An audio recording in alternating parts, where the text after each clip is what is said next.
Eu fui desenganado pelos médicos da Unicamp, Campinas, entre outros hospitais. Fiquei paralítico. Até a idade dos 5 anos, os médicos me desenganaram e disseram que não havia mais jeito, não havia mais solução. Mas o nosso Deus, ele vai além da medicina. O nosso Deus, ele muda o diagnóstico do exame. E a minha família, ela estava debaixo de uma promessa. E eu quero deixar aqui para você essa reflexão, quero deixar para você essa palavra. Você que tem promessas de Deus, creia que ele vai cumprir.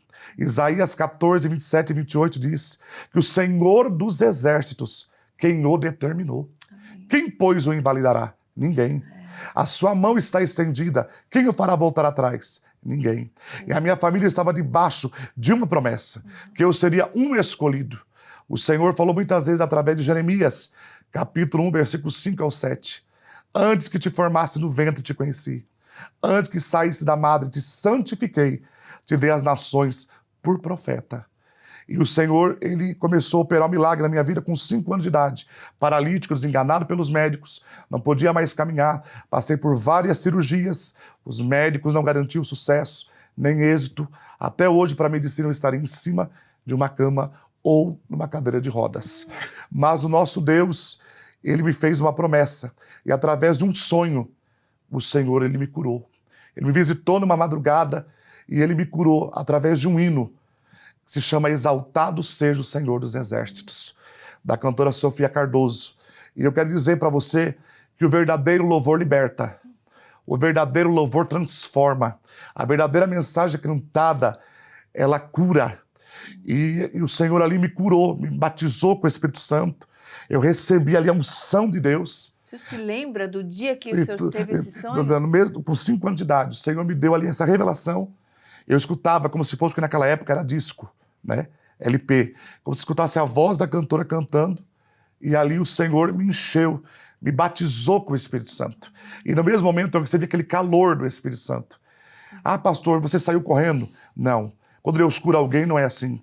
É que nem um bebê, você começa a dar os passos. Eu comecei a dar um passo, comecei a dar outro. E estou andando até hoje para a glória de Deus. Meu Deus. Mas o processo, ele foi doloroso. Eu sempre costumo dizer, Cantares de Salomão, irmã Karina, capítulo 2, versículo 11. É uma palavra que fala muito comigo. Eis que o inverno já passou.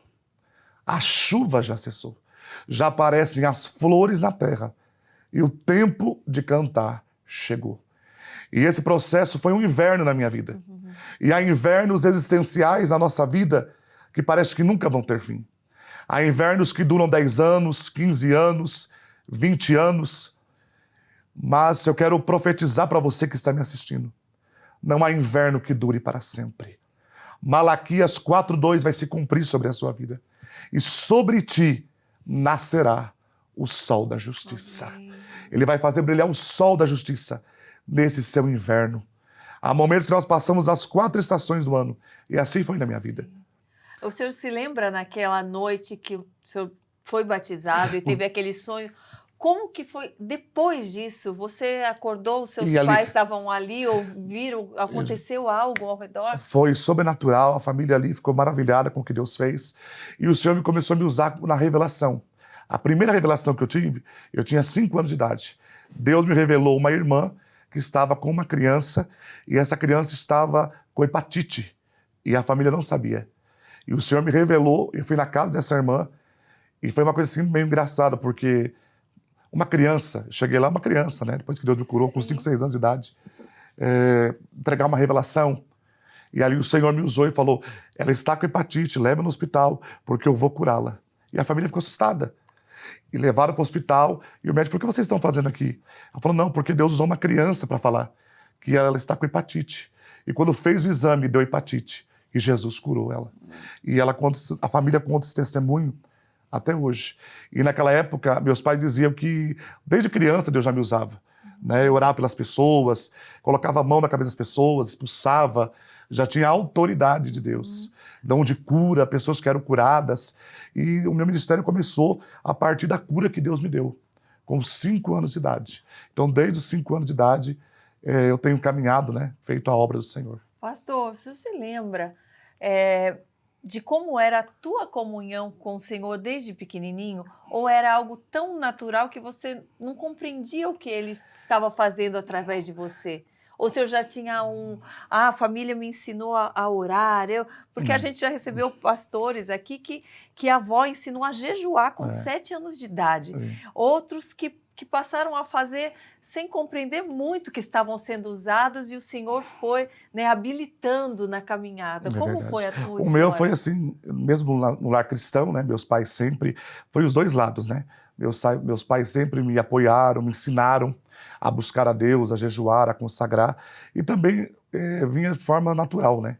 Havia momentos que o Senhor falava assim, você vai tirar esse período de oração, você vai orar, então já havia aquela separação, né? Já era separado, então onde eu ia na escola, então já era separado, Deus me usava na escola para falar com as pessoas, com professores, né? Tem uma professora que ela viu o meu testemunho, ela pediu para contar quando eu era paralítico, Jesus me curou, e a família inteira hoje serve a Deus. Então Deus me usava para testemunhar. Sim. Então eu já era separado. E ali eu fazia meus propósitos de oração, meu jejum, lia a palavra. E sempre meus pais incentivaram também, né? Me ensinaram. Ensinando que você estava sendo separado em um veículo Isso, de para um Deus. chamado, para um ministério. Sim. Porque meus pais sempre foi um canal de bênção. Inclusive, na época, Deus usou muitos profetas para dizer, ele é da minha obra, ele é meu. Não toque nele, não sufoque ele. Sim. Porque vale ressaltar, irmã Karina, que tem muitos pais que muitas vezes sufocam o ministério dos seus filhos, né? Sim. Muitos pais que muitas vezes querem blindar os seus filhos. E os seus filhos são heranças do Senhor. Sim. São emprestados. E meus pais, eles aprenderam isso desde o começo. Que eu tinha esse chamado, que não adiantava eles tentar impedir, paralisar, porque Deus já tinha falado. Existia já da tua parte tão pequeno, assim, tão novinho, já um temor de levar a mensagem e de repente ser algo que não era de Deus? Eu me confundi ou não? Hoje em dia existe mais de pedir, né, a confirmação de Deus. É porque assim, quando eu era criança, Deus ele me dava a revelação. E a revelação, ela vai se aperfeiçoando. O dom, ele vai aperfeiçoando. Você vai buscando e Deus vai mostrando. Quando eu era criança, muitas vezes Deus me revelava e eu não sabia discernir se era passado na vida da pessoa, se estava acontecendo ou se ia acontecer.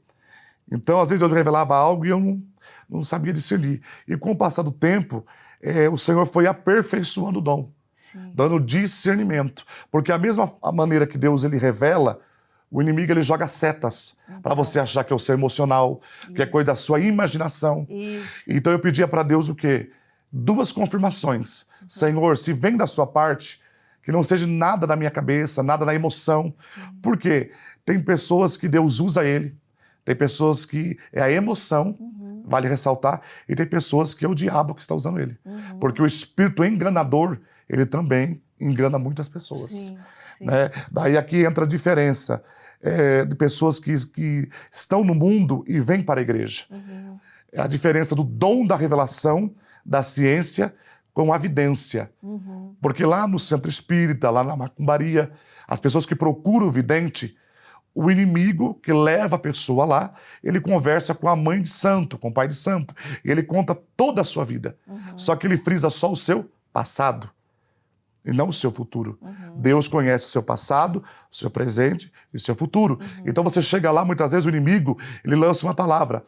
Estou vendo um acidente terrível na sua família. Estou vendo algo terrível na sua casa. Deus não. Olha a diferença da revelação e da evidência. Ia acontecer um acidente terrível, mas eu estou dando livramento. Então tem uma diferença, porque às vezes as pessoas confundem o dom da revelação com a evidência. Então por isso eu quero deixar aqui bem claro. E Deus ele foi me aperfeiçoando, foi mostrando detalhes, foi aperfeiçoando o dom a cada dia, como tem feito até hoje.